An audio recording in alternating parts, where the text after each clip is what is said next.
اللہ مسبب الاسباب ہے، وہ اسباب کا پابند نہیں ہے، وہ اسباب کا محتاج نہیں ہے، اسباب اس کے محتاج ہے۔ اگر یہ یقین ہے تو اللہ پر ایمان ہے، یہ نہیں ہے تو تمہارا ایمان اسباب پر ہے، وسائل پر ہے، ذرائع پر ہے، مادیات پر ہے، اللہ پر نہیں۔ اس وقت کہاں راستہ تھا؟ کوئی راستہ تھا؟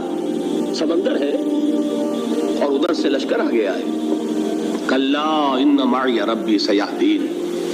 اب دیکھیے ایمان کہہ دینا آسان ہے، ہوا معکم اینما کنتم، جہاں کہیں بھی تم ہوتے ہو اللہ تمہارے ساتھ ہوتا ہے، لیکن اس کا یقین قائم ہو جائے تو زمین و آسمان کا فرق واقع ہو جائے۔ یہی بات ہوئی حضور کے ساتھ۔ غار ہے، چھپے ہوئے ہیں محمد الرسول اللہ اور آپ کے وہ یار غار ابو بکر صدیق رضی اللہ تعالی عنہ۔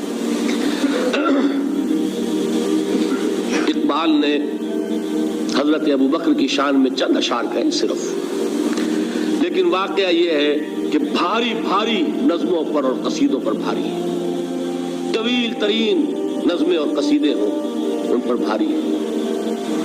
ہمت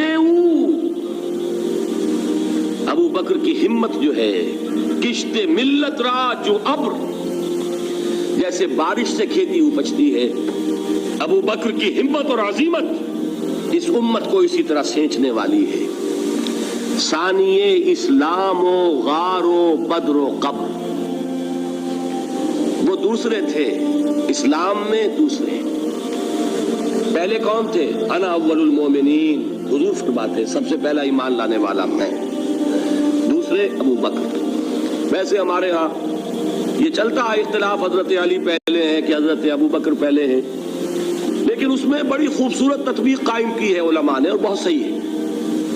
چار کے بارے میں فیصلہ ہی مت کرو کہ کون پہلے ہے، ان کی ایک عجیب تقسیم کر دی ہے۔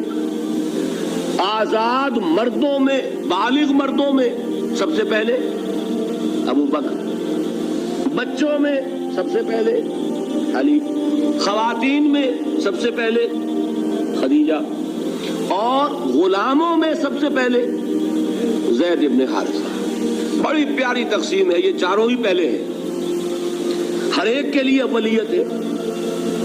اور واقعہ یہ ہے کہ اگر زمانی اعتبار سے تعین ہوگا تو پہلے خدیجۃ الکبریٰ آئیں گی رضی اللہ تعالی عنہ۔ کسی اور سے بات کرنے کی نوبت بعد میں آ سکتی ہے، پہلے تو اہلیہ محترمہ سے بات ہوئی، آتے ہی پہلی وحی ہوئی ہے، ابھی تبلیغ کا حکم نہیں تھا۔ کس کو بتایا واقعہ؟ ابھی اپنی نبوت کی تبلیغ کا تو حکم ہی نہیں آیا۔ واقعہ کس کا ہے؟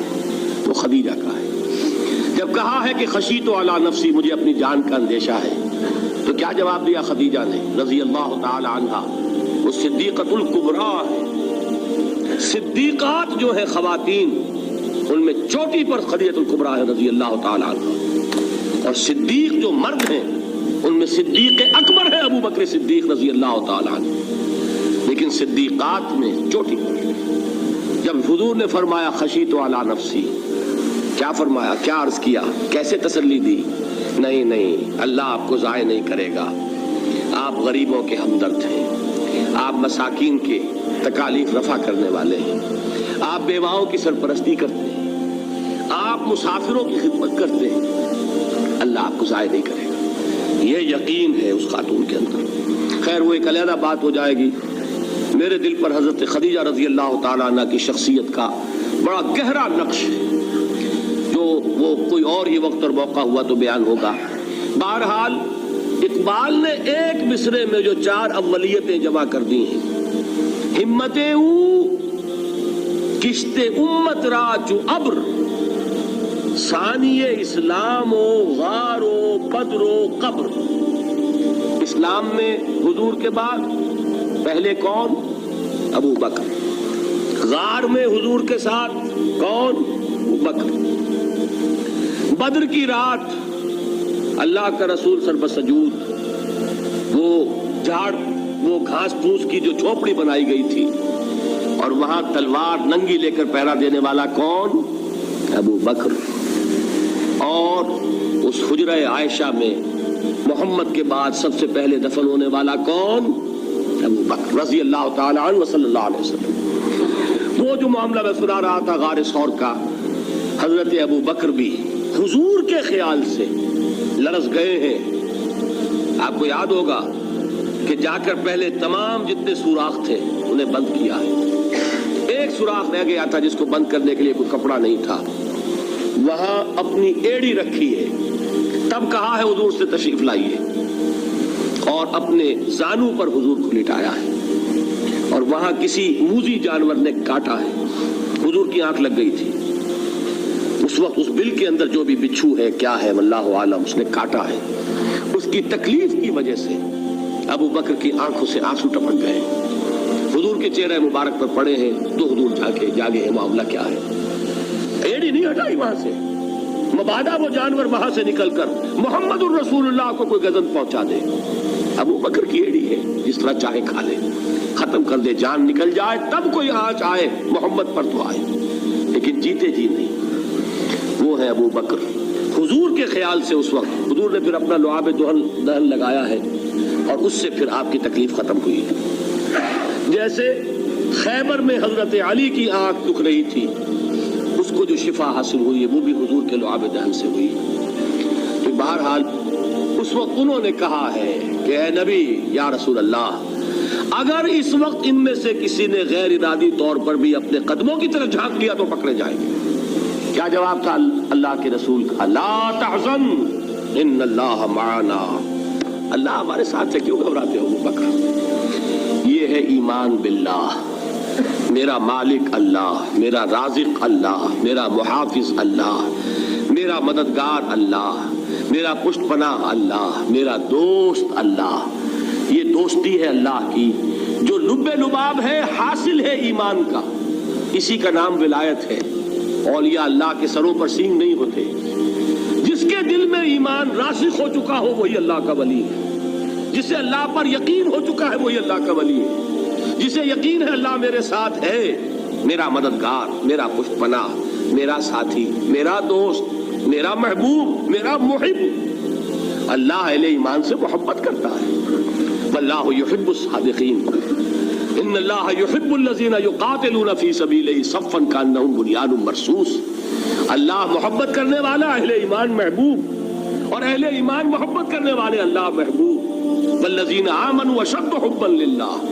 آپ تصور کیجئے جسے یہ رشتہ ایمان یا رشتہ ولایت حاصل ہو جائے, الا ان اولیاء اللہ لا خوف علیہم ولا هم یحزنون. آگاہ ہو جاؤ, اللہ کے دوستوں کے لیے نہ کوئی خوف ہے نہ کوئی حزن ہے. اور میں بیان کر چکا تھا, خوف اور حزن کے خاتمے ہی کا نام امن ہے. زوال خوف, زوال حزن. یہ خوف اور حزن کیوں آتے ہیں بار بار؟ اللہ تخافوا ولا تحزنوا, دونوں آ گئے. الا ان اولیاء اللہ لا خوف علیہم ولا هم یحزنون, پھر وہی دو. وہ کیوں ہے؟ خوف ہوتا ہے کسی مستقبل کی بات کا, یہ نہ ہو جائے, وہ نہ ہو جائے, یہ نقصان نہ پہنچ جائے, یہ تکلیف نہ ہو, یہ غضب نہ آ جائے. خوف ہے مستقبل سے. حزن ہے یہ کیوں ہوا, یہ نہیں ہونا چاہیے تھا, یہ میرا فلاں چیز میرے ہاتھ سے جاتی رہی ہے, فلاں موقع نکل گیا, اور بیٹھے ہوئے ہیں اندر ہی اندر کوڑ رہے ہیں. صدمہ ہے اور رنج ہے. اور جو اللہ پر ایمان رکھتا ہے وہ جانتا ہے ما اصاب من مصیبت فی الارض ولا فی انفسکم الا فی کتاب من قبل ان نبرأها ان ذلک علی اللہ یسیر لکی لا تعصوا علی ما فاتکم ولا تفرحوا بما آتاکم واللہ لا یحب کل مختال فخور. اس زمین میں یا تمہاری جانوں میں کوئی تکلیف, کوئی مصیبت نہیں آ سکتی سوائے اس کے کہ جو اللہ نے لکھ دی ہو, اس سے پہلے کہ وہ ظاہر ہو. جس کو یہ حقیقت معلوم ہو گئی اس کو یہ طرز عمل اختیار کرنا چاہیے. جو چیز چھن جائے, جاتی رہے, چھوٹ جائے, اس پر افسوس نہ کرو. کس نے چھینی؟